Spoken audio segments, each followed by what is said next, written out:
First of all, I want to thank you all for joining us here today. I think we're all aware of the events over the last 24 hours, what has occurred since President Trump did his new executive order. I want to make my point very clear. As the governor of the Commonwealth of Virginia, we are a state that is open and welcoming to everyone. I am very concerned about the ramifications of this new executive order.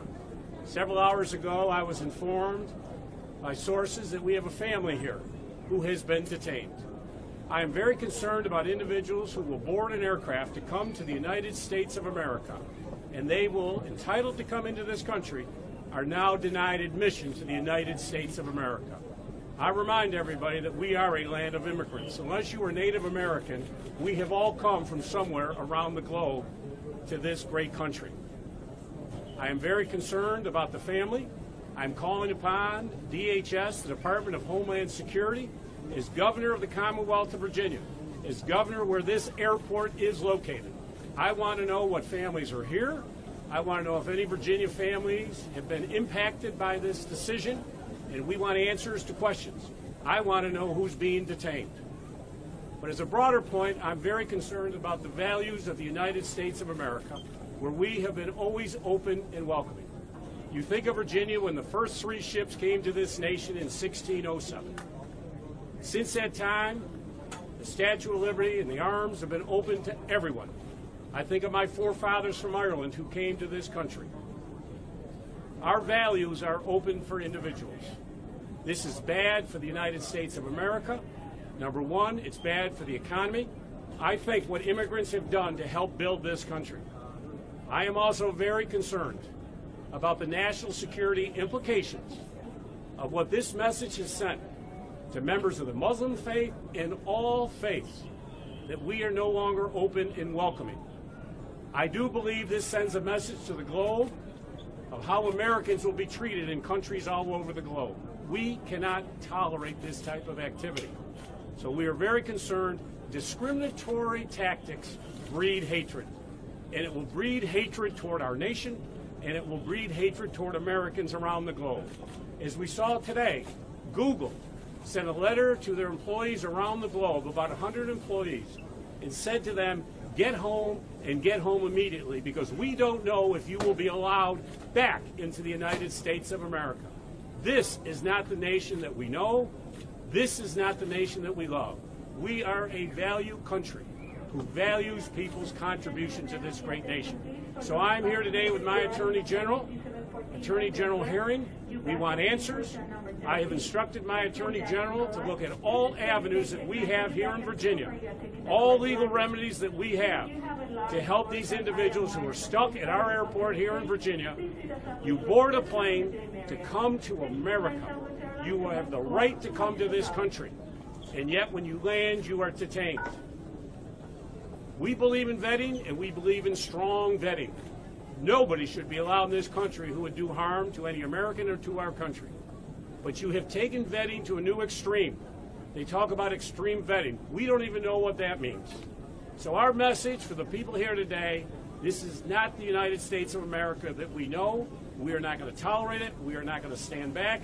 We here in Virginia are open and welcoming to everybody, and we want it.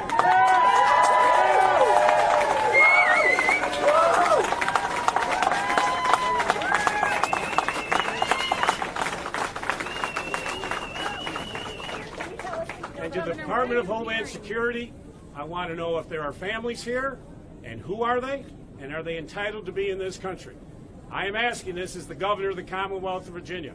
You are on our soil, you are in Virginia, and I want to know who's being implicated. So I have asked the Attorney General to begin to look at all legal remedies that we have and avenues to allow people to continue to come to the greatest country in the entire globe.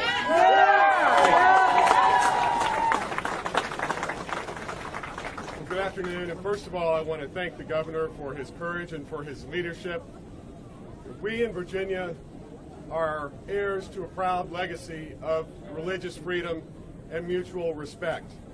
And I'm here to share my concern and join the governor in expressing our concern over the most recent executive order by the president to, in effect, target Muslims because of their faith and suspend a refugee program, and in doing so, it will only exacerbate a humanitarian crisis and undermine America's leadership abroad.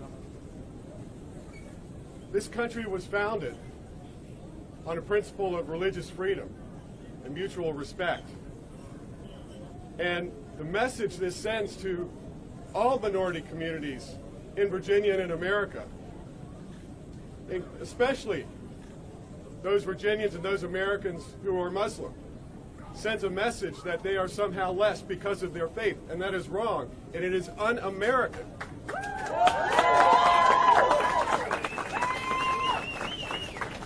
Here we are at Dulles Airport, one of Virginia's gateways to the rest of the world, and the president has now slammed the door closed on people who thought they were coming here because we have always been a country with open arms. So I've got my legal team now looking at this. You know, this has just happened in the last 24 hours. We're also going to monitor very closely individual actions that may be filed. And we're doing that because this is wrong-headed and it is un-American, and we're going to work together to make sure that we uphold the values for which this nation has been so admired since the days of our founding fathers. I would be glad to take a couple questions. My message to President Trump is he likes to talk about walls. You cannot build a wall around the entire United States of America. What you know about the family that might be detained here? Well, we've been told by non-governmental sources that there is at least one family here who is being held right now. We've been told that they have 2 children. We don't know the facts, and that's my question. As the governor of this Commonwealth, as the governor of this airport, I want to know who we're holding here today. We are entitled to know it. We're demanding answers from the Department of Homeland Security, Customs and Border Patrol. We want answers.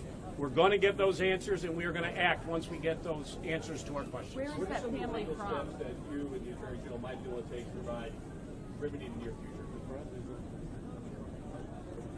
As I said, the executive order was just issued in the last 24 hours. My legal team is reviewing it, and it would be premature to really speculate on what actions might come of that. But we are going to work as hard as we can to protect American values and Virginia values. The family you've been told about, is this something that's We were not told specific, but we were told there is at least one family impacted, and we need to know the answers. I need to know the answers of who's coming here to the Commonwealth of Virginia. This is important. We're entitled to know those answers. And we do have an individual here who has been involved in this process, and I'd like her to say a couple words if she could. Thank you, Governor McAuliffe and Attorney General Herring. My name is Batul Alsai. I am a lifelong resident of Virginia, born and raised here in Virginia. I had my children, my son here in Virginia. And I wanted to tell you about my father. My father was an Iraqi immigrant back in the early 60s, and he came here from escaping persecution from Iraq at that time, political persecution, and came here as a lawyer, but then went to University of Tennessee to pursue his master's. And I wanted to tell you a little bit about us and our family. So I have one brother who's been in the military for 20 years. My son is also in the military. I have a brother who is a park police and a sister who's a park ranger. We have all faiths in my family. We have Christians, Muslims, and Jews. We have Republicans and we have Democrats. But we are an American family, and we are a proud American Muslim family. So America's homeland security and our nation's safety are top priorities for me and my family. But we need intelligent and nuanced policies to best ensure the safety of our nation. I am deeply concerned that indiscriminate bans on travel and immigration from Iraq and other countries are un-American, inadvisable, and potentially dangerously counterproductive.